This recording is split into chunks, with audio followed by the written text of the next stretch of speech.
शांति। 11 मार्च 2026 के ईश्वरीय महावाक्य। पहले एक नज़र मुरली के मुख्य पॉइंट पर। बाबा ने कहा, भगवान का नाम एक ही है शिव। अनेक नाम होने से भ्रम हो जाता है।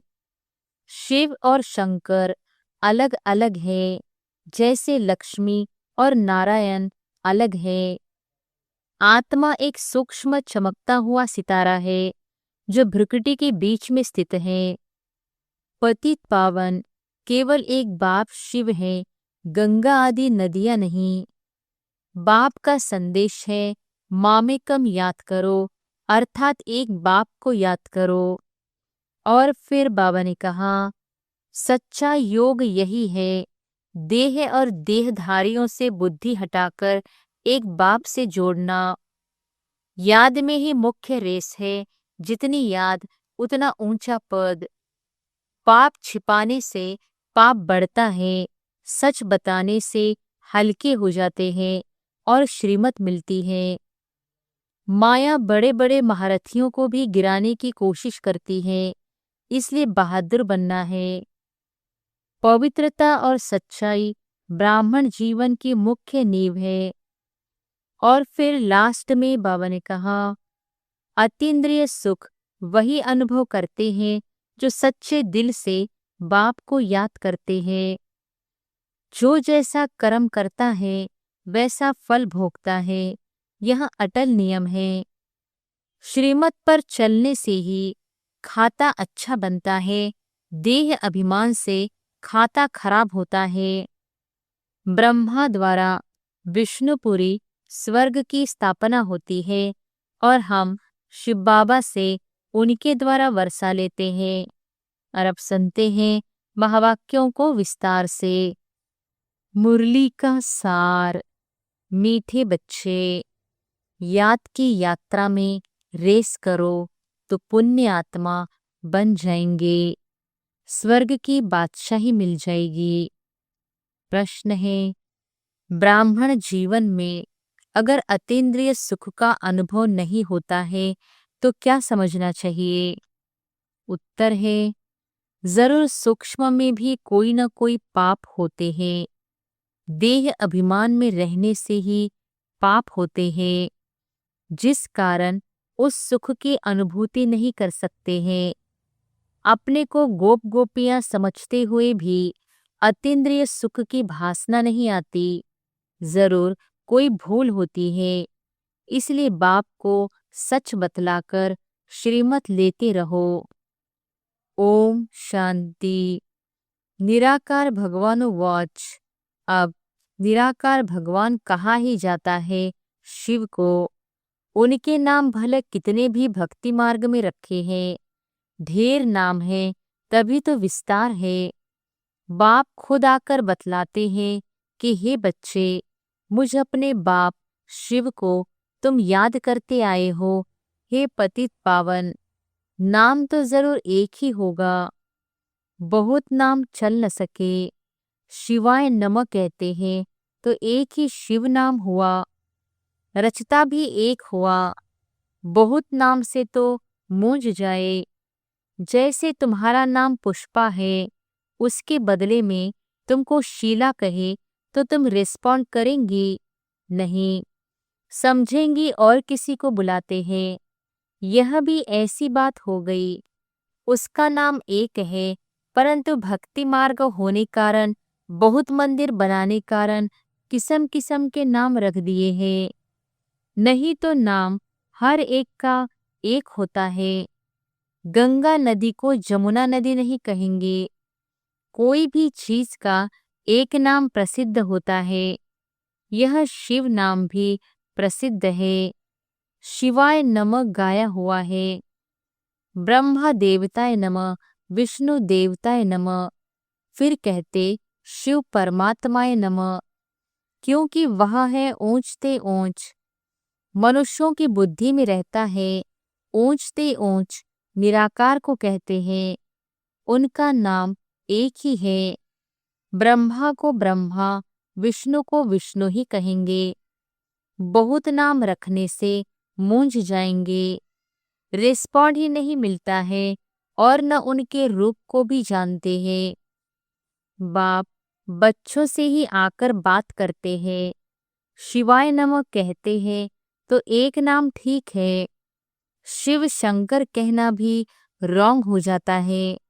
शिव शंकर नाम अलग है, जैसे लक्ष्मी नारायण नाम अलग अलग है। वहां नारायण को तो लक्ष्मी नारायण नहीं कहेंगे। आजकल तो अपने ऊपर दो दो नाम भी रखते हैं। देवताओं के ऊपर ऐसे डबल नाम नहीं थे, राधे का अलग, श्री कृष्ण का अलग। यहाँ तो एक का ही नाम राधा कृष्ण लक्ष्मी नारायण रख देते हैं। बाप बैठ समझाते हैं, क्रिएटर एक ही है, उनका नाम भी एक है, उनको ही जानना है। कहते हैं आत्मा एक स्टार मिसल है, भ्रकटी के बीच में चमकता है सितारा। फिर कहते आत्मा सो परमात्मा, तो परमात्मा भी स्टार हुआ ना। ऐसे नहीं कि आत्मा छोटी व बड़ी होती है, बातें बड़ी सहज है। बाप कहते हैं तुम पुकारते थे कि हे पतित पावन आओ, परंतु वह पावन कैसे बनाते हैं यह कोई भी नहीं जानते। गंगा को पतित पावनी समझ लेते हैं, पतित पावन तो एक ही बाप है। बाप कहते हैं मैंने आगे भी कहा था, मन मना भव मामेकम याद करो, सिर्फ नाम बदल दिया है। बच्चे समझते हैं कि बाप को याद करने से वर्षा अंडरस्टूड है, मन मना भव कहने की भी दरकार नहीं है, परंतु बिल्कुल ही बाप को और वर्षे को भूल गए हैं। इसीलिए कहता हूँ मुझ बाप और वर्षे को याद करो। बाप है स्वर्ग का रचयिता, तो जरूर बाप को याद करने से हमको स्वर्ग की बादशाही मिलेगी। बच्चा पैदा हुआ और बाप कहेगा वारिस आया। बच्ची के लिए ऐसे नहीं कहेंगे, तुम आत्माएं तो सब बच्चे हो।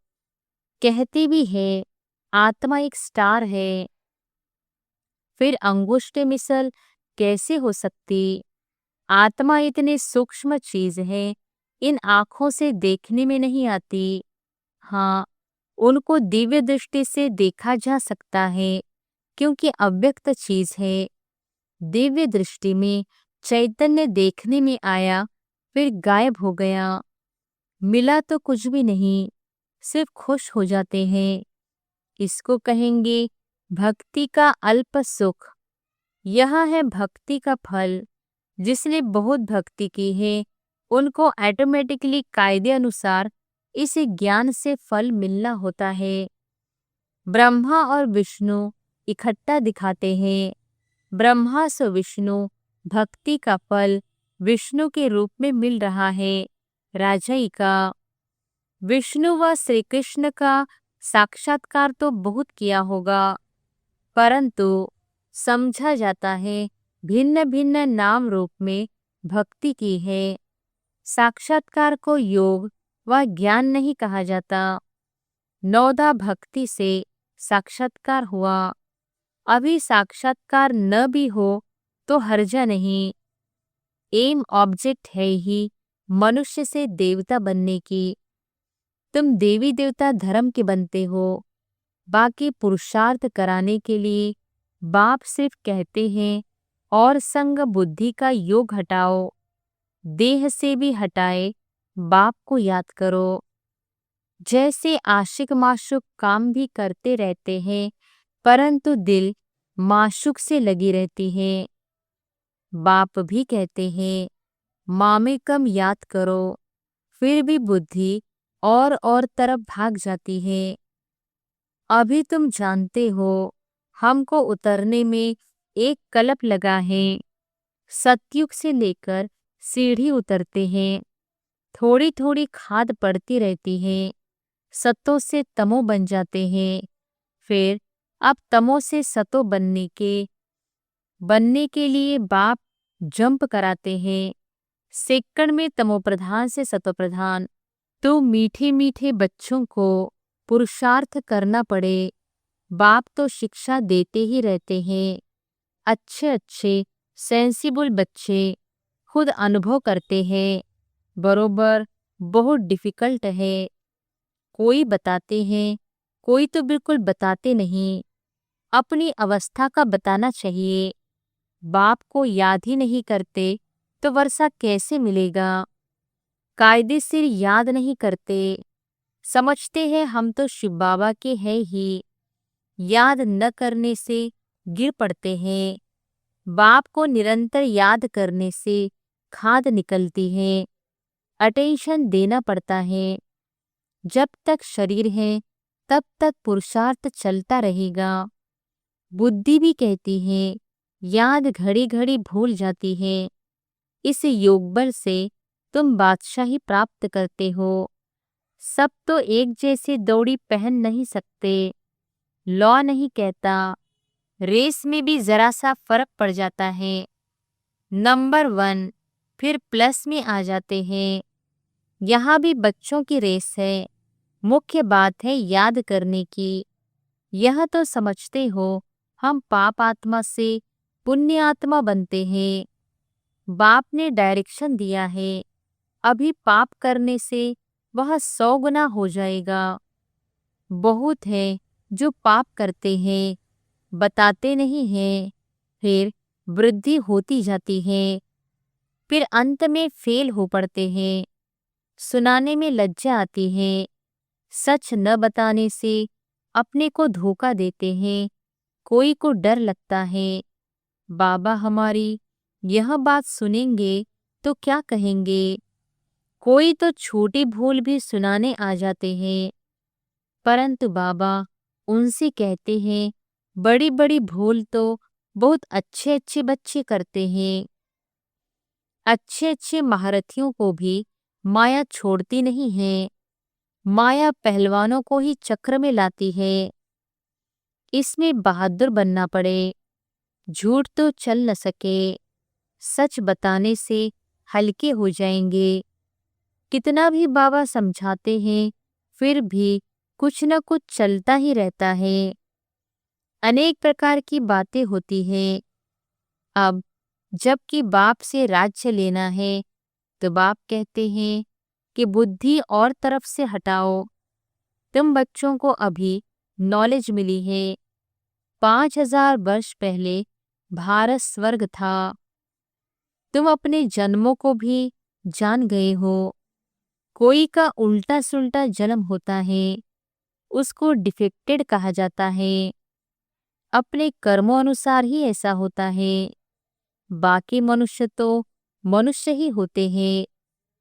तो बाप समझाते हैं कि एक तो पवित्र रहना है, दूसरा झूठ पाप कुछ नहीं करना है, नहीं तो बहुत घाटा पड़ जाएगा। देखो एक सी थोड़ी भूल हुई, आया बाबा के पास, बाबा क्षमा करना, ऐसा काम फिर कभी नहीं करूँगा। बाबा ने कहा ऐसी भूलें बहुतों से होती हैं। तुम तो सच बताते हो, कई तो सुनाते भी नहीं हैं।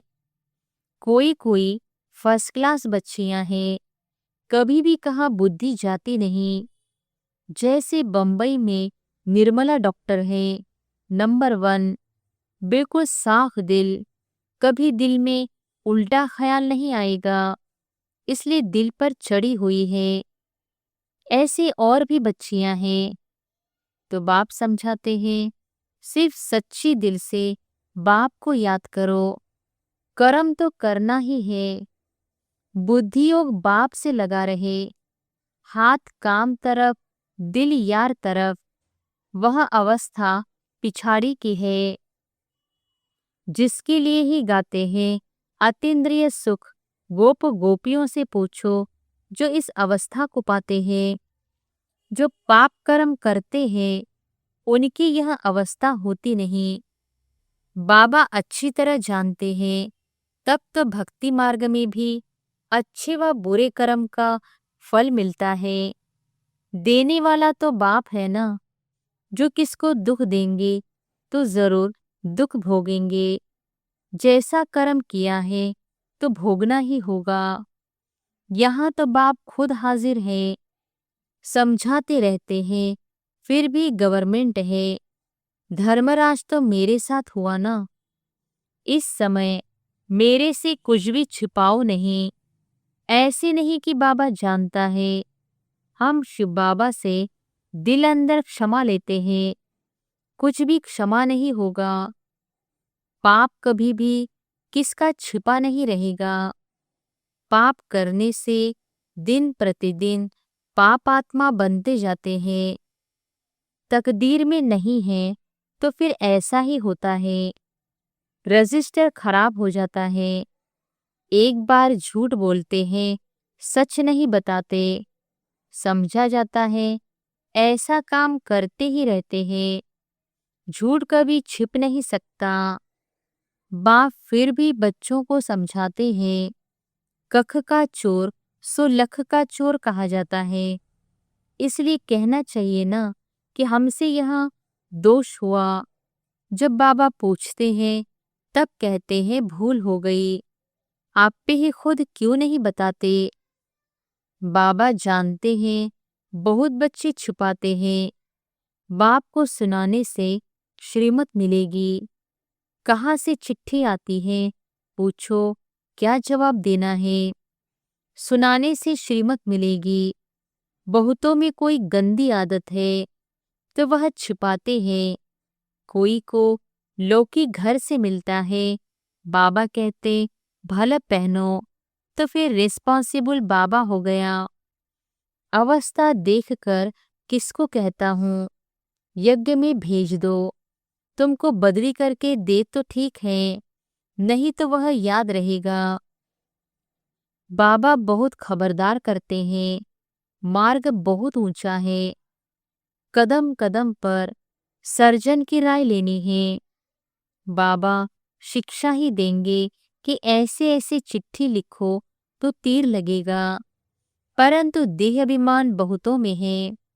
श्रीमत पर नहीं चलने से अपना खाता खराब करते हैं। श्रीमत पर चलने से हर हालत में फायदा है।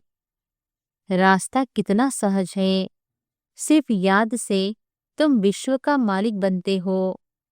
बुढ़ियों के लिए कहते हैं सिर्फ बाप और वर्षे को याद करो। प्रजा नहीं बनाते तो राजा रानी भी नहीं बन सकते। फिर भी जो छुपाते हैं उनसे तो ऊंच पद पा सकते हैं। बाप का फर्ज है समझाना। जो फिर ऐसा न कहे कि हमको पता नहीं था। बाबा सब डायरेक्शन देते हैं।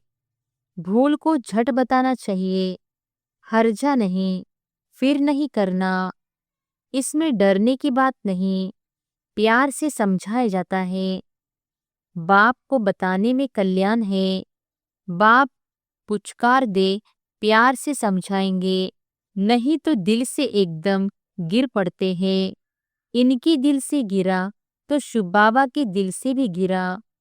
ऐसे नहीं कि हम डायरेक्ट ले सकते हैं, कुछ भी नहीं होगा।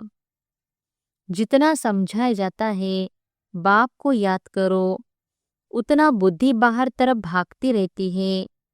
यह सब बातें बाप डायरेक्ट बैठ समझाते हैं, जिनके बाद में शास्त्र बनते हैं। इसमें गीता ही भारत का सर्वोत्तम शास्त्र है। गाया हुआ भी है सर्वशास्त्रमय शिरोमणि गीता, जो भगवान ने गाई। बाकी सब धर्म तो बाद में आते हैं। गीता हो गई मात पिता, बाकी सब हुए बच्चे। गीता में ही भगवानो वॉच है। श्री कृष्ण को तो देवी संप्रदाय कहेंगे। देवता तो सिर्फ ब्रह्मा विष्णु शंकर है। भगवान तो देवताओं से भी ऊंच ठहरा। ब्रह्मा विष्णु शंकर तीनों को रचने वाला शिव ठहरा। बिल्कुल क्लियर है। ब्रह्मा द्वारा स्थापना ऐसे तो कभी कहते नहीं। श्री कृष्ण द्वारा स्थापना ब्रह्मा का रूप दिखाया है। किसकी स्थापना? विष्णुपुरी की। यह चित्र तो दिल में छप जाना चाहिए। हम शिव बाबा से इनके द्वारा वर्षा लेते हैं। बाप बिगर दादे का वर्षा मिल नहीं सकता। जब कोई भी मिलता है तो यह बताओ कि बाप कहते हैं मामे कम याद करो।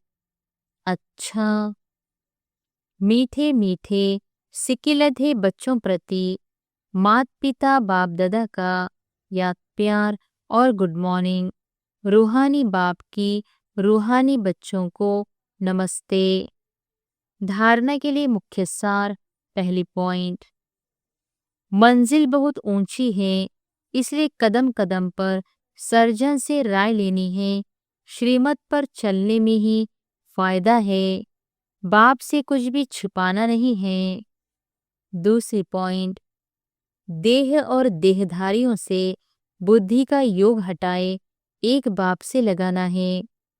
कर्म करते भी एक बाप की याद में रहने का पुरुषार्थ करना है।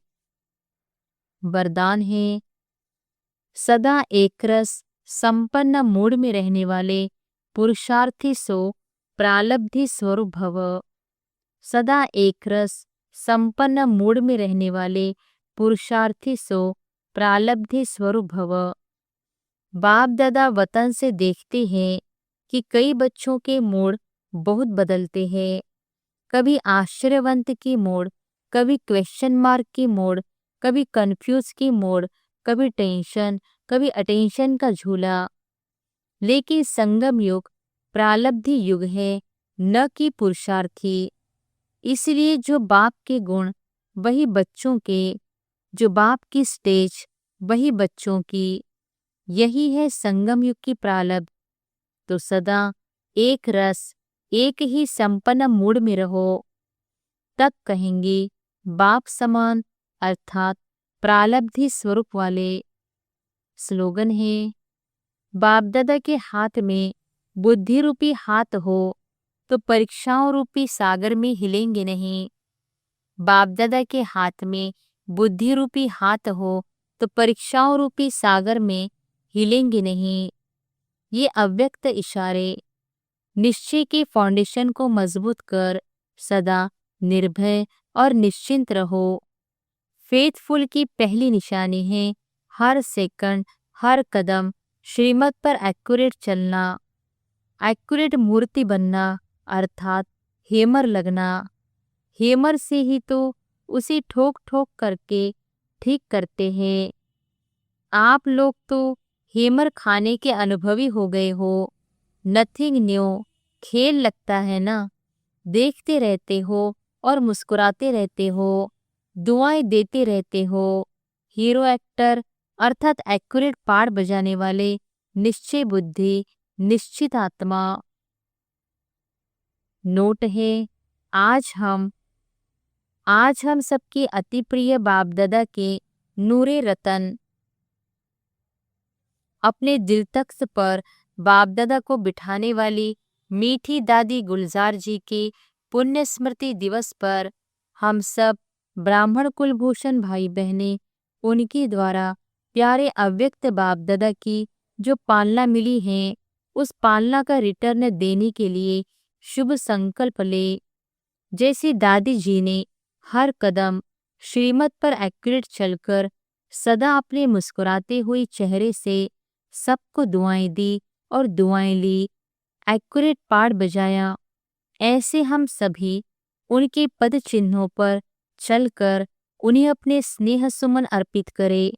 यही उनके प्रति सच्ची श्रद्धांजलि है। ओम शांति।